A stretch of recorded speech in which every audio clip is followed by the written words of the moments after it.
Pero la Gorgheri no acababa de explicarse y añadió: Ah, Mochi y Minghetti, venid, venid. A ver, decidme a quién se parece esta señora. ¿Quién es? ¿Quién es? Precisamente lo mismo que ella. Mochi sonreía, mirando por cumplido a Emma, sin tratar de adivinar el parecido, como si estuviera en el teatro fingiendo en un diálogo curiosidad e interés. Minghetti dio más solemnidad al caso. Acercó su cara morena y larga, de levantino, de ojos grandes, azules, húmedos, apasionados y rientes, de bigote brillante y barba puntiaguda, y algo rizada, fina, sedosa, al rostro de Emma, encendido, casi asustado. Fijó la mirada desfachatada y alegre en los ojos de la dama y hasta se permitió, para ver mejor, mover un poco un candelabro del piano, de modo que la luz llenase las facciones que examinaba como absorto. Mochi se dio pronto por vencido. No acertaba. Minghetti decía: Espera, espera, como con la esperanza de evocar una imagen. Emma se sentía fascinada por el pronto Minghetti, así tan cerca, le olía a hombre nuevo, y sus ojos clavados en ella eran toda una borrachera de delicias que, al tragarse, se mascaban. Cuando Minghetti se declaró también torpe de memoria, Serafina dijo: Oh, qué hombres estos. ¿No recordáis? La Parini, la Parini. Ah, sí, la trágica, la gran trágica de Firenze. Exacto, exacto, un espejo. Así exclamó Mochi, que se guardó de decir que no encontraba la semejanza. Minghetti, que jamás había visto a la Parini, gritó: Oh, sí, en efecto, la expresión, el gesto, la viveza de la mirada y el fuego. Y añadió sonriendo a la Gorgheri, como diciéndoselo en secreto: Mas, las facciones son aquí más perfectas. Ah, sí, eso sí, más perfectas, dijo la tiple, que continuó explicando que era la Parini, una ilustre artista florentina, sin rival entre las trágicas de su tiempo. Aunque Emma no podía dar a la semejanza que se le encontraba todo el valor que le atribuía la envidia de Marta, sintió el orgullo en la garganta, se vio cubierta de gloria y pensó enseguida: parece mentira que en este poblachón de mi naturaleza se pueda gozar tanto como yo gozo en este momento, mirándome en los ojos de este hombre y oyendo estas cosas que me dicen. Interrumpida a poco la conversación para cantar, Serafina de nuevo, ahora un terceto con Mochi y Minghetti. Después de la ovación que siguió al canto, volvió la sabrosa plática, más animada cada vez, aunque en ella se mezclaron ya algunos señoritos del pueblo, de los más audaces y despreocupados. Emma y Serafina hablaron algunos minutos solas entre las colgaduras de un balcón, sonriéndose, como acariciándose con ojos y sonrisas. Las vio de lejos Bonnie, pasó cerca de ellas y ni una ni otra notaron su presencia. Volvió a alejarse y a contemplar su obra desde un rincón. Juntas, estaban juntas, se hablaban, se sonreían, parecían entenderse. Se le antojaba un símbolo, el símbolo del pacto absurdo entre el deber y el pecado, entre la virtud austera y la pasión seductora. Qué barbaridades pienso esta noche, se decía Bonis, y se puso a figurarse que aquellas mujeres que hablaban como cotorras y parecían de acuerdo y se sonreían y se entusiasmaban con su diálogo, se estaban diciendo: qué atrocidad, cosas por el estilo. Sí, señora, sí, decía Emma en la hipótesis absurda de su marido. Puede usted quererle todo lo que guste. Comprendo que usted se haya enamorado de él y él de usted. Eso no está mal. En Turquía las gastan así, y pueden ser tan honradas como nosotras, las turcas. Todo es cuestión de costumbres, como dice la de Körner, todo es convencional. Pues sí, señora, le quiero, ¿para qué negarlo? Y él a mí, pero a usted también se la estima, a pesar de ese geniazo que dicen que usted tiene. Se la estima y se la respeta. Ya verá usted qué buenas migas hacemos. ¿Por qué no? Usted no sabe lo que son artistas, lo que es vivir para el arte y despreciando las pequeñeces de la vida del pueblo y de la moral corriente. Valiente moral. Todos deben querer a todos. Usted a mí, yo a usted, su marido a las dos a su marido. El mundo, la triste vida finita no debe ser más que amor, amor con música. Todo lo demás es perder el tiempo. Aquel diálogo hipotético, se quedó pensando Bonis, era un disparate, sí, y con todo, ¿por qué no había de ser así? Él había leído que los antiguos patriarcas tenían varias mujeres. Abraham, sin ir más lejos, la idea de Abraham le trajo la de Sara, la estéril, su mujer. Isaac, le dijo una voz como un estallido en el cerebro. Emma era Sara, Serafina, Agar. Faltaban Ismael, que era inverosímil, dadas las costumbres de Serafina, e Isaac. Isaac. ¿Quién sabía por qué le decía el corazón: acuérdate de Sara, ten esperanza?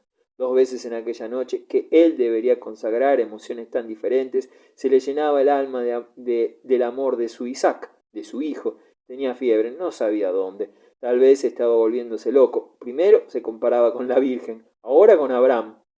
Y a pesar de tanto dislate, una esperanza íntima, supersticiosa, se apoderaba de él, le dominaba, y al volver a mirar el grupo de su mujer y la cómica, a las cuales se habían agregado ahora Mochi, Marta, Minghetti y Nepomuceno, sintió Reyes una especie de repugnancia, aquella paz moral que a rato se apoderaba de su espíritu y hasta pudiera decirse de sus entrañas, se le alarmó en el pecho, en la conciencia, se le entró vivísimo deseo de apartar a su mujer de toda aquella gente, y sin poder dominarse se acercó al grupo y con gesto serio que contrastaba con la alegría de todos, con el ambiente de vaga concupiscencia que envolvía al grupo, dijo Bonis con una energía en el acento que sorprendió a Emma, la única que se hizo cargo de ello por la novedad de la voz. Señores y señoras, basta de charla, el público se impacienta y lo mejor que pueden hacer estas damas y estos caballeros es comenzar la segunda parte del programa. Vale más la música que toda esa algarabía. Todos le miraron entonces. Hablaba en broma, seguramente, y sin embargo su gesto y el tono de su voz eran serios, como imponentes. Minghetti, inclinándose cómicamente, exclamó: «Quien manda, manda. Obediencia al tirano, al futuro empresario Force».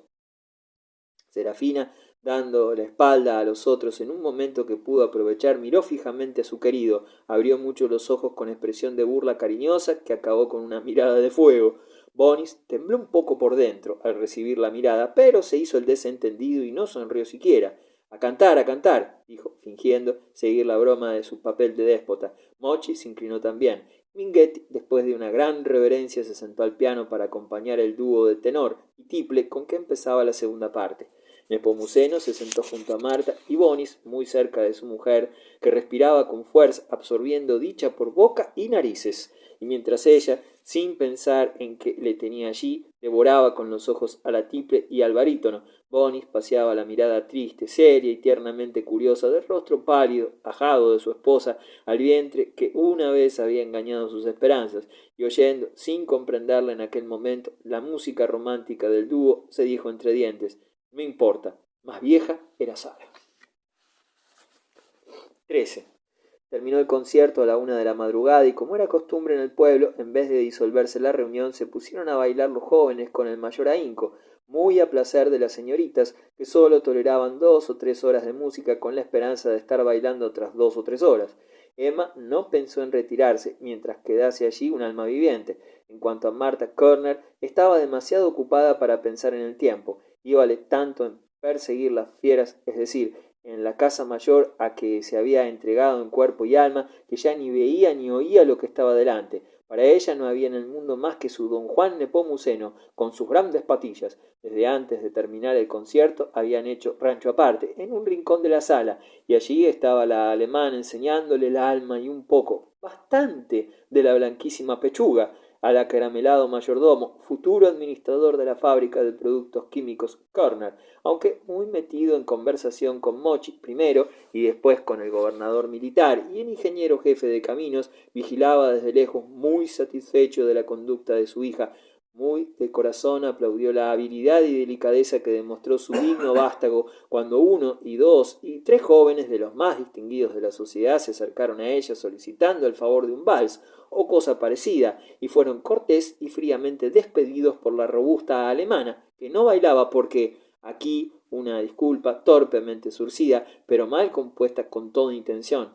A Nepomuceno había que ponerle las cosas muy claras, y Marta, aun a riesgo de molestar a los bailarines, tal vez contenta con molestarlos, porque aquello venía a ser un anuncio, dejaba ver con gran transparencia el verdadero motivo de los desaires que se había obligado a dar, a saber, que era más importante para ella hablar con Nepomuceno que andar por allí dando saltos y despertando el diablo sabría qué apetitos en aquella juventud lúcida y generalmente colorada, gracias a la mucha sangre.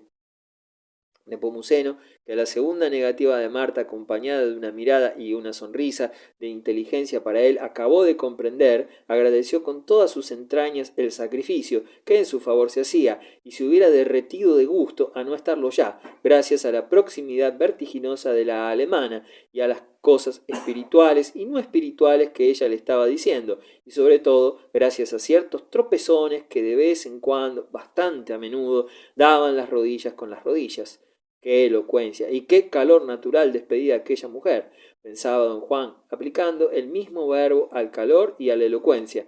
Marta hablaba del ideal, de todos los ideales, pero se las arreglaba de manera que en su disertación se mezclaban por vía de incidentes descripciones autobiográficas que se referían casi siempre al acto solemne de mudarse ella de ropa o a estar en su lecho medio dormida, desvelada. Ello es que Nepomuceno supo aquella noche, verbigracia, que aquella señorita había leído una cosa que se llamaba la dramaturgia de Hamburgo, de Lessing, y que tanto como el autor del Laocoonte le gustaba a ella las medias muy ceñidas, atadas sobre las rodillas y de color gris perla. Lo más tierno fue la historia de las queridas de Goethe, tema que tenía muy preocupada la de Körner desde hace mucho tiempo atrás. El noble orgullo de Frederica Brion, que no quiso casarse nunca porque nadie era digno de la que había sido amada por Wolfgang, lo pintaba Marta con un calor lo pintaba Marta con un calor solo comparable al que despedían sus propias rodillas. Nepomuceno, confundiendo las cosas y hasta las facultades del alma, se llegó a figurar que los genios alemanes eran unos sátrapas que se pasaban la vida despreciando a los seres vulgares y manoseando los mejores bocados del eterno femenino. Cuando llegó lo de las madres de tantas veces citado Goethe, Nepo no podía menos que figurarse que tales madres, como unas ubérrimas amas de cría, de toda suerte, si fuera lo que fuera de Heine y de la joven Alemania, él estaba que ardía, y a tanta ciencia y poesía y contacto de piernas solo se le ocurría contestar lo que, sin saberlo él, Nepomuceno contestaba aquel personaje de la comedia titulada De fuera vendrá. Quiere decirse que al tío mayordomo no se le venía a la boca más que la solemne promesa de futuro, pero muy próximo matrimonio. Emma, siguiendo el ejemplo de algunas otras casadas que bailaban también, aceptó unos lanceros a que la invitó el presidente del casino y poco después bailó con Minghetti, una polca íntima, género de desfachatez tolerada que empezaba entonces a hacer furor y no pocos estragos morales. La polca íntima de Minghetti fue para ella una revelación. El barítono, que no había perdido la pista a la afición que le había demostrado aquella señora en paseo, en misa y en la calle, por medio de miradas incendiarias, aquella noche acabó de comprenderlo todo y formó un plan de seducción que le convenía desde muchos puntos.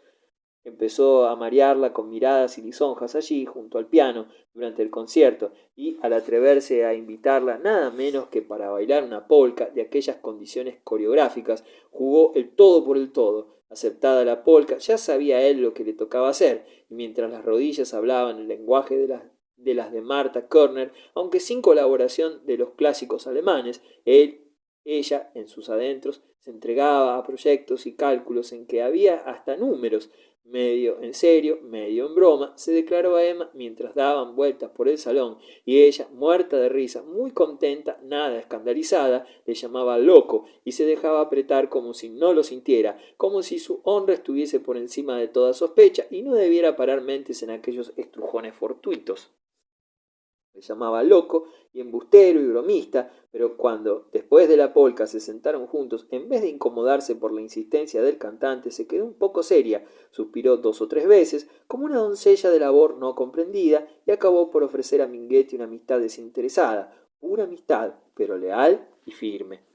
Entonces el barítono, que no echaba nada en saco roto, sin dejar el tema de su pasión incandescente, mezcló en las variaciones del mismo una directísima narración de los apuros de su vida económica y la de sus compañeros. A Minghetti, que era un bohemio, sin saber de tal epíteto, no le daba vergüenza hablar de su pobreza, ni de las trazas picarescas a que había recurrido muchas veces para salir de atrancos. Comprendía él que parte del encanto de su persona, irresistible para muchas mujeres, consistía en su misma vida desarreglada, de aventurero, simpático, generoso, alegre, casi infantil, pero poco escrupuloso, como no fuera en puntos de galanteo y de valentía. Enseguida notó que en Emma este elemento de seducción era de los que producían más efecto. Ella misma le confesó que había comenzado a fijarse en él y a encontrarle ángel, como dicen los andaluces, la noche aquella famosa en que había cantado el barbero a la fuerza.